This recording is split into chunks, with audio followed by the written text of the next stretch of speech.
Greetings and welcome back to Room 303 in our Harvard Classics. We are in lecture number 43, volume number 5 of the Harvard Classics, the Emerson Essays and Addresses. And we turn now to Emerson's classic Oversoul. Maybe Emerson's most famous essay. It's always problematic to say. Scholars of Emerson will often, however, report Oversoul is one of the most controversial. So as we get into this, let's go ahead and put that one in our notes right away. This essay, if it does anything, will challenge you. And it should. And I hope that my delivery of this information will challenge you at least on some level.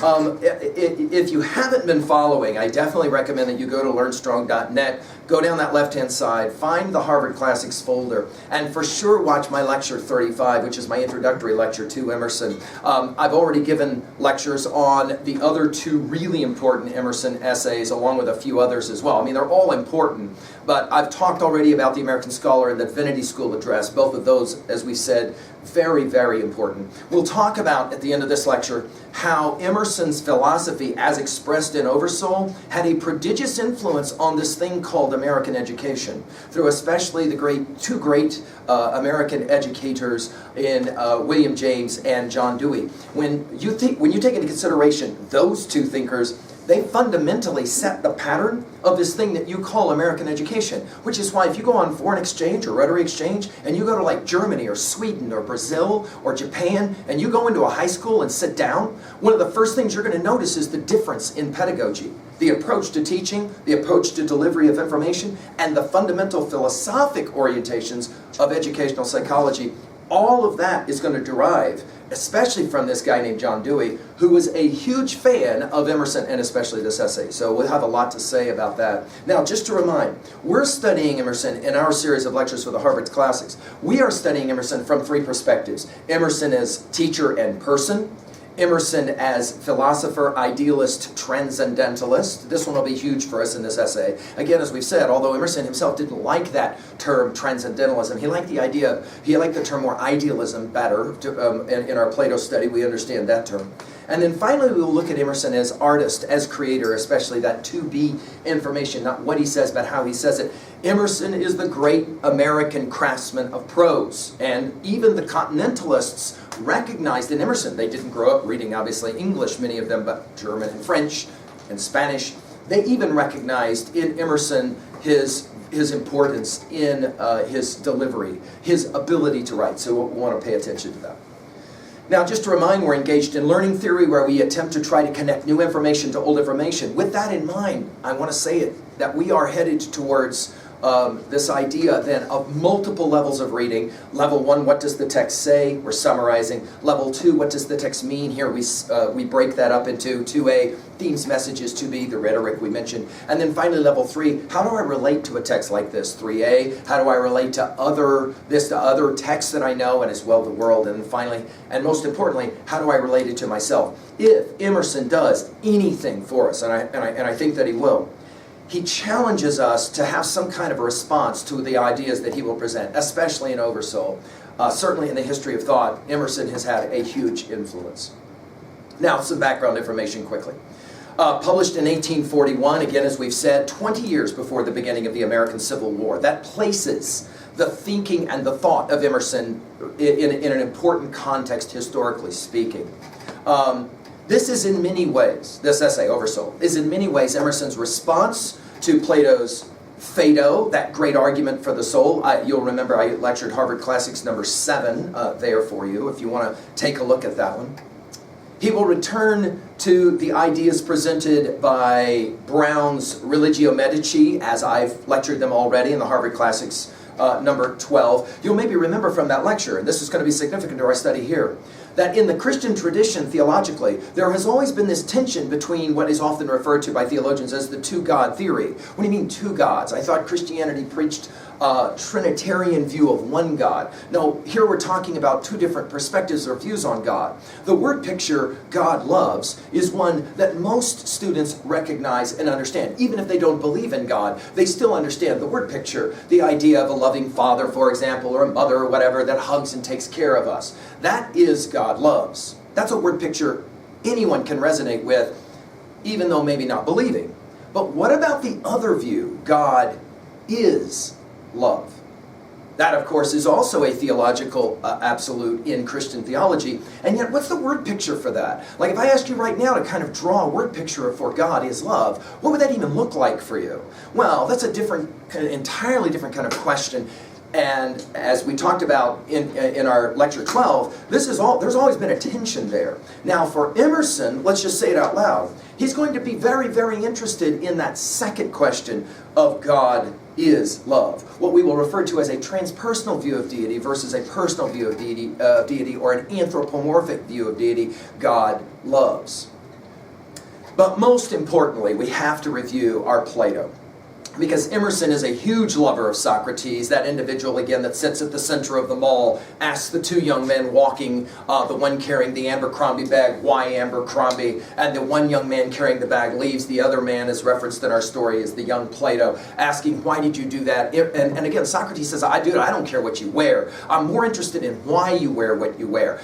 Is it possible that individuals wear Abercrombie so that they can say without saying it, I can drop $200 on a garment that you can't do it? In other words, it's a way to say something about myself in terms of, to speak in Marxian language, some kind of power class struggle. I can wear Abercrombie and you can't. The young Plato goes home, he gets rid of all of his Abercrombie gear, and ultimately in 399 BCE, Socrates will be brought to trial. Plato's dialogue apology will outline specifically why it is that the Athenians are so worried about Socrates. Remember two things. He is going to be a disbeliever in God. We're already to Emerson's essay, Oversoul. And he's going to be an individual that is ruining the youth of Athens, right? And for this, Socrates, condemned to die, he's going to drink his hemlock shade. Of course, the Crito is that classic essay where Crito, one of Socrates' pals, comes to Socrates in prison and says, we're getting you out, let's go, we're busting you loose. And Socrates says, first we have to think. And Crito's like, no, we're going out. And Socrates says, no, if I leave,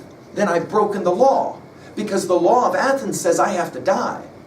I don't want to be a lawbreaker. Well, yeah, but it's unfair law. Doesn't matter. Once I'm found guilty by the state, if I leave and escape, I will have broken the law. Therefore, what they condemned me for, being a lawbreaker, will actually be true.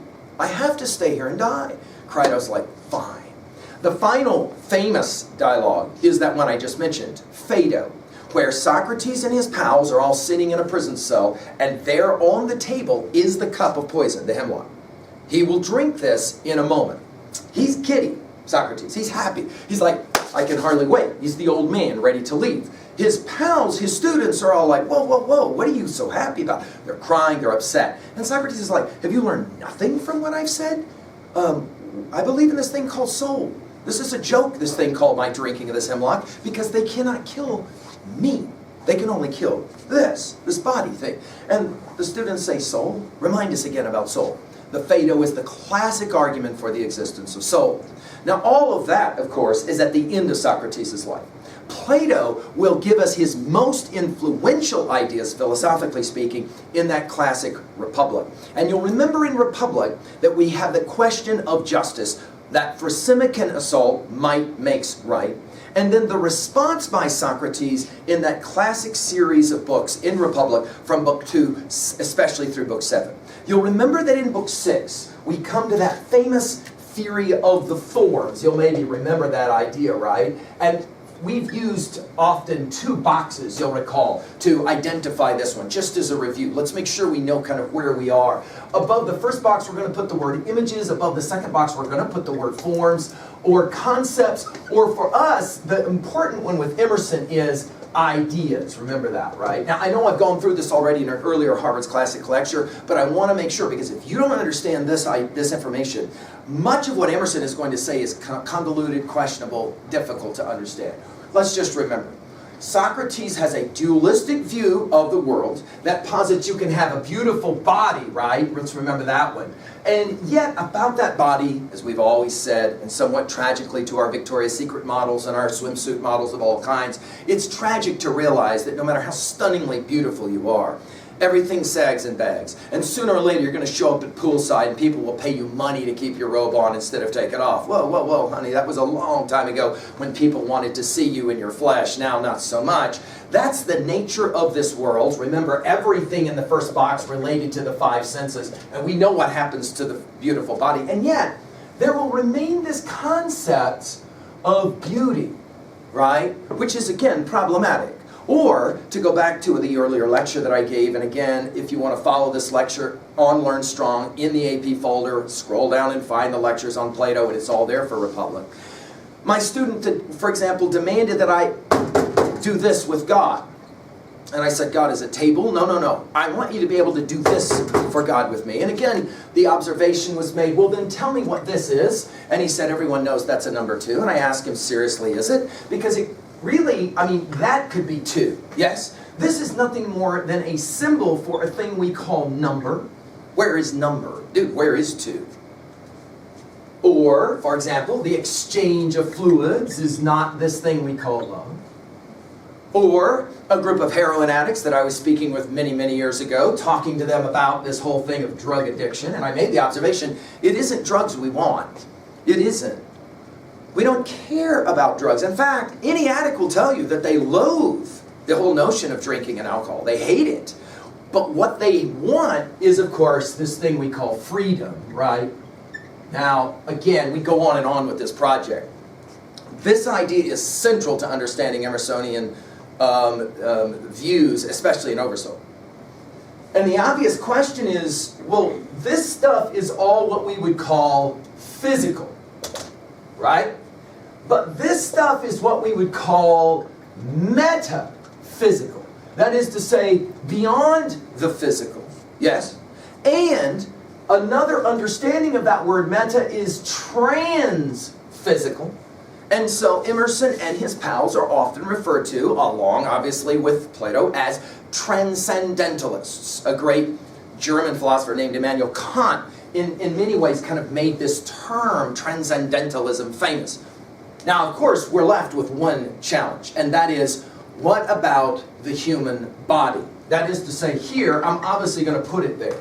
But then, see, we reference Ruthie's tree, don't we? And so we've got to put Ruthie's tree also in that first box, don't we? Because why? Well, you can see it, you can taste it, you can touch it. It's all related to the 5 senses. And yet, the obvious question, and in the Phaedo we address it, is there anything of you other than your body?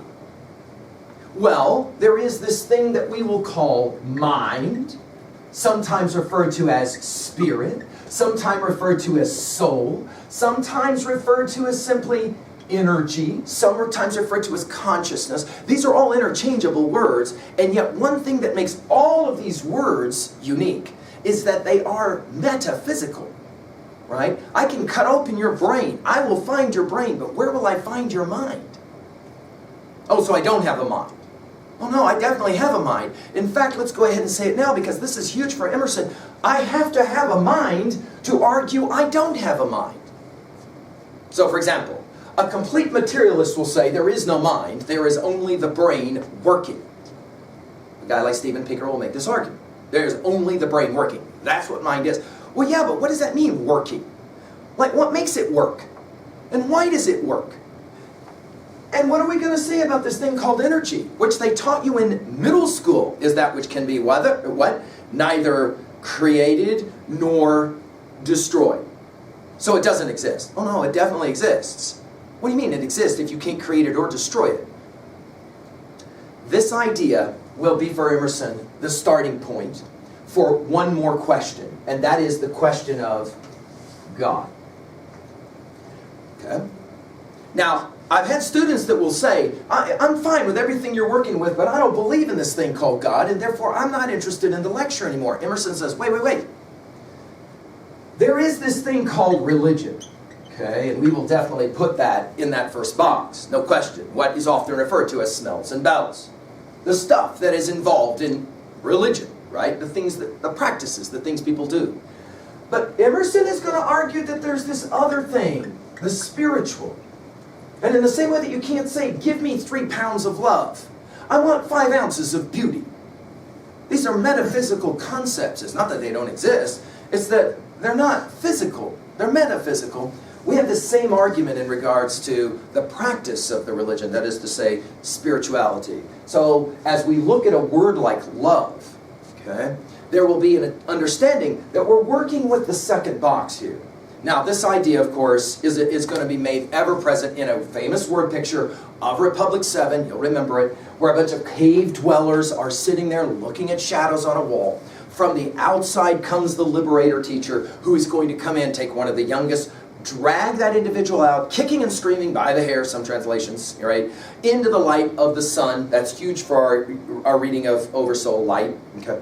And in the light of the sun, first is blinded, but then slowly grows to understand that, oh, the stuff in the cave were just shadows on a wall, but produced by a light that's set behind them, and people walking in between the light and the individual's chained. Now, of course, it's a silly word picture, but it does answer the question of Glaucon and the myth of Gyges. You'll remember that one, the shepherd who finds the ring and is able to become invisible because of the ring. And all of this then is central to understanding the answer, that when you have come to the light of the sun, you then have knowledge as opposed to opinion.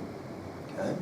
That is to say, insight, as opposed to what? Outsight. Outsight is my ability to see you with my eyes. Insight, what does that mean? Well, it doesn't mean that I can turn my eyes and see my brain. No, no, no.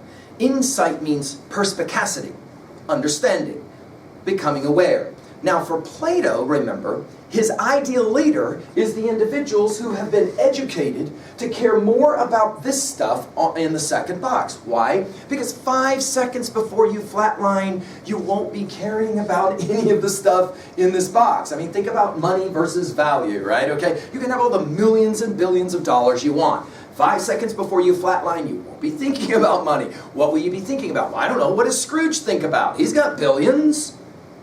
Right? When that last ghost shows him his tombstone, he's got a whole different orientation to his life. Now all of a sudden he could care less about all of his billions. Dude, he would give all of his billions away for one more day, which is of course what he prays for and what he gets. And there's a transformation there for Dickens. And of course Dickens is a romantic writer who is going to say if only one can come to the end of one's life before one gets there, one will have a certain kind of orientation or view towards one's life. In other words, I'll understand what is R-E-A-L.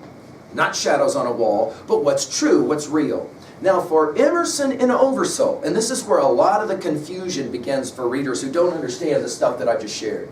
For Emerson with Oversoul, he's now going to talk about this thing called soul, and he's going to argue that all humans possess this thing called soul. We're all going to possess this thing called soul. And to that degree, we are going to now turn to these ideas that Emerson believes have been forgotten. Okay? So he thinks that our reading, for example, of Golding's Lord of Flies, Emerson would argue today, the reason why Jack does what Jack does is because there's a forgetting that has taken place about what is true and what is real. Now, again, I present the ideas to you. You decide whether they make sense or not. We'll begin now at level 1. I do wish that I could read all of the 30 paragraphs. I do recommend that you number the paragraphs in your edition as you work through this. I'm going to try to read as much as possible, but I can't get it all read. Let's work with a basic overview very quickly. Paragraphs 1 through 3, that will be the introduction to Oversoul. Paragraphs 4 through 10, he's going to try to define what the Oversoul is, but he's going to make the observation that language can't do a very good job of it, what we call translinguistic. Moral action is where we begin to understand the Oversoul. Part 3, paragraphs 11 through 15, the Oversoul as it relates to society. Paragraphs 16 through 21 is part 4, the revelation of the Oversoul, and then finally part 5, paragraphs 22 through 30, the Oversoul and individuals. Few essays, as I've said already, of Emerson's have created more confusion and debate. I think a lot of it is just misunderstanding of terms. He wants all of us to consider the question, who are you? We've often pointed this out in our lectures, that famous man in the kitchen metaphor. I'm sitting with the individual in the kitchen, and we're talking, and we hear a bird sing outside, and bam, all of a sudden, we immediately are aware that that bird is singing. I could say to the man as I'm sitting in the kitchen with him, you know, you can do the same thing with your thoughts. In fact, you can do that right now, sitting with me. So, for example, you can be aware that you are thinking. In fact, if we pause for a moment, you can play the game of a thought that you are having, and you can say, I am thinking that thought. Play the game. Have a thought. and be aware that you're thinking that thought. Of course, there becomes now a question. Who is thinking the thought? Well, obviously my mind is thinking the thought. Well, who is aware, or what is aware that you are thinking the thought? That is to say, what stands behind, because the eyeball can't see itself. Remember our Julius Caesar, right? The eyeball can't see itself. So what is it that stands behind your mind that allows you to be aware that you are thinking that thought? What is that? And where did that come from? At any given moment, one can appreciate that. For Emerson, he wants to try to answer the question, what is that stands behind your mind and is aware of your thought? What sometimes has been referred to as the third eye or the witness, or any number of other traditions will call it this. But Emerson wants to know, what is it? He calls it Oversoul, and he says all humans possess it. And because of that, it's important that we respect it. Now, before we can debate these ideas, we obviously need to understand, I would say, appreciate them. So let's work together, paragraph by paragraph, and let's go ahead and just take a look at it. We'll begin, first of all, with opening lines. There is a difference, he says, between one and another hour of life in their authority and subsequent effects. Our faith comes in moments. Our vice is habitual. We're going to already find ourselves engaged now in his ideas. Yet, there is a depth in those brief moments which constrains us to ascribe more reality to them to all other experiences. For this reason, the argument which is always forthcoming to silence those who conceive extraordinary hopes of man, namely the appeal to experience, is forever invalid and vain. A mightier hope abolishes despair.